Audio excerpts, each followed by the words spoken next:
சாய் பக்தர்களுக்கு என் அன்பு வணக்கங்கள். ஓம் சாய்ராம். என் அன்பு குழந்தையே, இன்று உன் உயிருக்கு உயிரான உறவோடு உன்னால் சேர முடியாமல் போய்விட்டதே என்று உன் மனம் அத்தனை வலிகளுக்கு உள்ளாகி கொண்டிருக்கிறது. புரிந்து கொண்டு தானே அப்பா நடந்து கொண்டோம், ஆனாலும் ஏன் இப்படி நடந்து கொண்டது என்று தெரியாமல் இங்கு திக்கற்று திணறிக் கொண்டிருக்கின்றாய். என் அன்பு குழந்தையே, நான் சொல்வதை கவனமாக கேள். நீங்கள் புரிந்து கொண்டு நடந்தாலுமே உங்களுக்கென்று ஒரு சுய அறிவை அங்கு பயன்படுத்தாமல் விட்டுவிட்டார்களே. உங்களுடைய பிரச்சனைகள் அங்கு மூன்றாம் நபரிடம் சென்று அடையும் போதுதான் விஸ்வரூபம் எடுக்கிறது. எந்த ஒரு பிரச்சனையாக இருந்தாலும் சரி, அதை உங்களுக்குள்ளேயே பேசி தீர்க்க வேண்டுமே தவிர அதை இன்னொருவரிடம் எடுத்து சென்று நீங்கள் தீர்த்து வையுங்கள் என்று அவரிடம் புலம்பிக் கொண்டே இருப்பதால் அதில் மேலும் மேலும் அதிகமாகிக் கொண்டு தான் போகும். ஏனென்றால் உறவுகளின் பிரச்சனை என்பது நமக்கு மட்டும்தான் புரியும். அதையெல்லாம் விட்டுவிட்டு நாம் மற்றவர்களின் காதுகளில் போய் செருகையில் அது வேறு விதமாகத்தான் போய் சேரும். அதனால் தான் சொல்கிறேன், நீ உன்னுடைய வாழ்க்கையை வாழ வேண்டும் என்று விரும்பினால் மனம் விட்டு பேசுங்கள் என்று. உன் வாழ்க்கையில் எத்தனை சோதனைகள், எத்தனை சோகங்கள் நீ கடந்து வந்து விட்டாய்.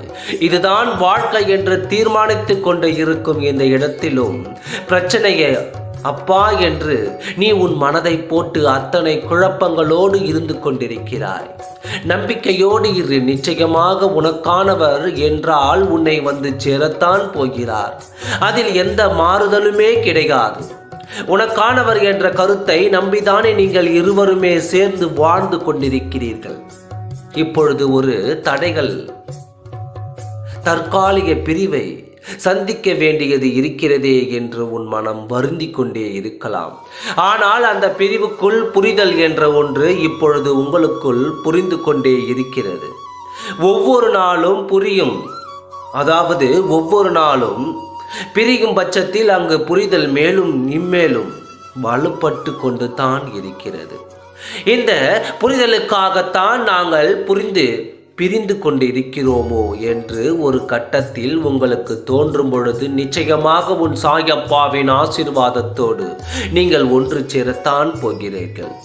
நம்பிக்கையோடு சிக்கல்களை எல்லாம் கடந்து வா. சிறிது பிரச்சனை வரும்போதெல்லாம் இந்த சாயப்பாவின் முகத்தை நினைவில் வைத்துக்கொள். உன் வாழ்க்கை மேலும் மேலும் அங்கு மிகப்பெரிய மாற்றத்தை நோக்கித்தான் செல்லும். நீ என்னை மனம் மகிழச் செய். நிச்சயமாக உனக்கு வேண்டியதை தரத்தான் போகிறேன். உன் வாழ்க்கையை நான் அடுத்த நிலைக்குத்தான் எடுத்து செல்ல போகிறேன். நம்பிக்கையோடு இரு. நான் உனக்காகவே இருக்கிறேன் என்பதை மறந்து விடாதே. நல்லதே நினை, நல்லதே நடக்கும். ஓம் சாய்ராம். நன்றி, வணக்கம்.